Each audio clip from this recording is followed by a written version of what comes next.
നമ്മുടെ കോനീസക്കാകെ വെറും ഒരൊറ്റ കാറെ സേഫ്റ്റി ക്രാഷ് ടെസ്റ്റിന് വേണ്ടിയിട്ട് അവരെ യൂസ് ചെയ്യും. അത് ടൊയോട്ട, പിന്നെ ബാക്കിയുള്ള വലിയ ഫെറാറി, ടൊയോട്ട, അതുപോലെ വോക്സ് വാഗൻ, അതുപോലെ മാർക്കറ്റ് ഒത്തിരി കാർസ് സെല്ല് ചെയ്യുന്നവര് നൂറുകണക്കിന് അല്ലെ ആയിരക്കണക്കിന് കാറുകൾ ഒരൊറ്റ മോഡലിന്റെ പ്രോട്ടോടൈപ്പ് ഉണ്ടാക്കിയിട്ട് പല രീതിയിൽ ക്രാഷ് ടെസ്റ്റ് ചെയ്ത് നോക്കും.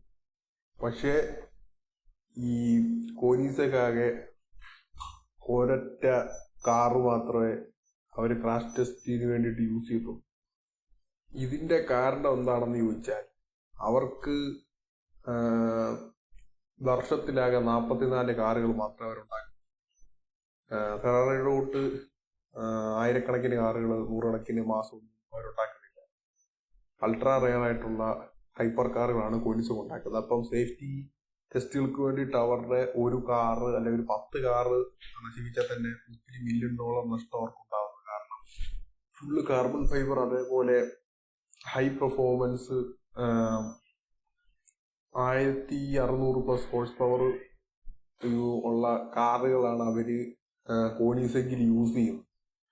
അപ്പോൾ എഞ്ചിനുകളാണ് യൂസ് ചെയ്യുന്നത്. അപ്പം ഇവരുടെ ഒരു കാറ് പക്ഷെ ഇതുപോലെ ഇത് കോനീസെക്ക് പോലെ അൾട്രാ സ്ലോ പ്രൊഡക്ഷൻ കമ്പനികൾക്ക് യൂറോപ്പിൽ ചില വിട്ടുവീഴ്ചകൾ അവർ കൊടുത്തിട്ടുണ്ട്. അത് വെച്ചാണ് കോനീസെക്ക് സേഫ്റ്റി ടെസ്റ്റുകൾ ചെയ്യുന്നത്. അപ്പം എന്തായാലും സേഫ്റ്റി ടെസ്റ്റ് ചെയ്യാതെ ഒരു കാറും നമുക്ക് വിൽപ്പനയ്ക്കോ പ്രൊഡക്ഷനോ പറ്റത്തില്ല. കാരണം ഈ കാറൊക്കെ 400 കിലോമീറ്റർ സ്പീഡിലൊക്കെയാണ് പോകുന്നത്. 400 കിലോമീറ്റർ നമ്മൾ ഗെയിം കളിക്കുമ്പോൾ തന്നെ അറിയാം. അത് എന്നാ പോക്കാം. ഇടിച്ചാൽ തന്നെ ആളും ചെത്തുപോകും, വണ്ടി പപ്പടമായിപ്പോ. അപ്പം ഒരു സേഫ്റ്റി നമുക്ക് 400 കിലോമീറ്റർ സ്പീഡിൽ എന്തൊക്കെയാണെന്ന് പറഞ്ഞാലും നമുക്കൊരു ഗ്യാരണ്ടിയും പറയാൻ പറ്റത്തില്ല. എന്ത് വേണേലും സംഭവിക്കാം. അപ്പം അതിന് വേണ്ടിയിട്ട് കോനീസെക്കിന് എന്താണ് ചെയ്യുന്നത് വെച്ചാൽ, അവര് സിമുലേറ്ററിൽ അവരുടെ കാറ് ഓടിച്ചു പോകും. അതായത് ഒരു കമ്പ്യൂട്ടർ ഗെയിം പോലെ ഒരു സെറ്റപ്പ് ഉണ്ടാക്കിയിട്ട് അത് അൾട്രാ റിയലിസ്റ്റിക് ആക്കിയിട്ട് പ്രോഗ്രാമിങ് ചെയ്തിട്ട് അവർ ആ കാറ് ഓടിച്ചു പോകും. എന്നിട്ട് അങ്ങനെ ടെസ്റ്റ് ചെയ്യും. ഓളാരും പറഞ്ഞ GTA പോലത്തെ ഒരു സംഭവത്തിലിട്ട് ഓടിച്ചു. പക്ഷെ അത് സയന്റിസ്റ്റുകൾ, എഞ്ചിനീയേഴ്സ്, അതേപോലെ അവിടുത്തെ ഈ ലോയിലുള്ള ആൾക്കാർ ഇവരൊക്കെ ഇട്ടാണ് ടെസ്റ്റ് ചെയ്യുന്നത്. അപ്പം ഇതൊരു ആദ്യത്തെ സ്റ്റെപ്പ്. ഇതിൽ അപ്രൂവ് ആയി കഴിഞ്ഞാൽ അവർ ചെയ്യാൻ പോകുന്നത് ഒരൊറ്റ കാറ് ഒറ്റ ഒരു കോനീസെക്കിന്റെ മോഡൽ, ഇപ്പൊ ജെസ്കോ ആയാലും റഗേര ആയാലും അത് ചെറിയ രീതിയിൽ അവർ ടെസ്റ്റ് ചെയ്ത് നോക്കും. ചെറിയ രീതിയിൽ ക്രാഷ് ടെസ്റ്റ് ചെയ്യും, പിന്നെ സൈഡ് ക്രാഷ് ടെസ്റ്റ് ചെയ്ത് നോക്കും. അപ്പൊ ഇത് രണ്ടും ചെയ്യും. പിന്നെ അടുത്ത് ചെയ്യാൻ പോകുന്നത് ഹാമർ വെച്ചിട്ട് കാർബൺ ഫൈബറിലിട്ട് ആഞ്ഞടിക്കും, ഫുൾ ഫോഴ്സിലിട്ടടിക്കും. അങ്ങനെ അടിച്ചടിച്ച് പോകും.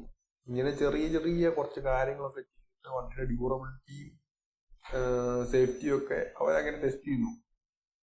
പിന്നെ ഒത്തിരി കാർ ഡാമേജ് ആയാൽ അവർ ഈ കാറ് റീയൂസ് ചെയ്യും. അത് പണിത് അവരിറക്കും. അവരിങ്ങനെ വെറുതെ പൊടിച്ചു കളയത്തില്ല. ഇപ്പൊ ടൊയോട്ട ആണെങ്കിൽ എന്തെങ്കിലും എവിടെയും കൊണ്ട് ഇടിച്ച് കയറ്റി പൊടിച്ചു കളഞ്ഞിട്ട് അടുത്ത കാറെടുത്ത് വേറെ ടെസ്റ്റ് ചെയ്യും. അങ്ങനെ 100 ടെസ്റ്റ് 100 കാർ.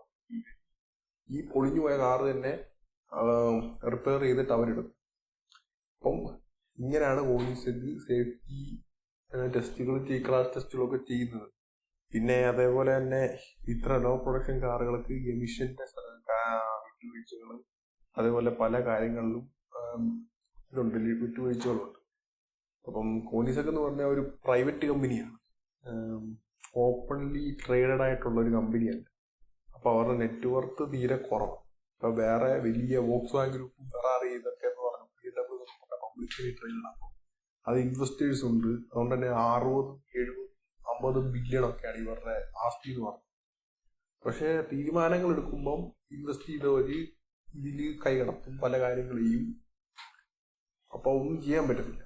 പക്ഷെ കോനീസെക്ക്, പഗാനി ഒക്കെ പറയുമ്പം അവരുടെ പ്രത്യേകിച്ച് അവരുടെ നെറ്റ്വർത്ത് തീരെ കുറവാണെങ്കിലും ആ ഒരു പ്രൈവറ്റ് കമ്പനിയാണ്. അപ്പൊ കോനീസെക്കിന് ഇഷ്ടമുള്ള കാര്യം ചെയ്യാം, ഇഷ്ടമുള്ള വണ്ടിയിൽ ഇഷ്ടമുള്ള മാറ്റം, ഇഷ്ടമുള്ള ഡിസൈൻ നടക്കും. അപ്പൊ ഇതുവരെ കോനീസെക്ക് പബ്ലിക്കലി ട്രേഡഡ് പോയിട്ടില്ല.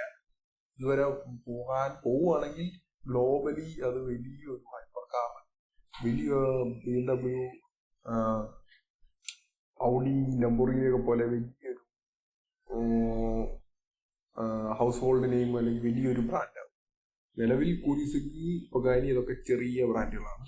അപ്പം അതുകൊണ്ട് തന്നെ അവർക്ക് 150 താഴെയൊക്കെയാണ് പല ഈ രണ്ട് കമ്പനികളിൽ വർഷം ഇറക്കുന്നത്. അതാണ് മെയിൻ റീസൺ. വണ്ടികൾ അവർക്ക് ഇങ്ങനെ പൊട്ടിച്ചു കളയാൻ പറ്റും.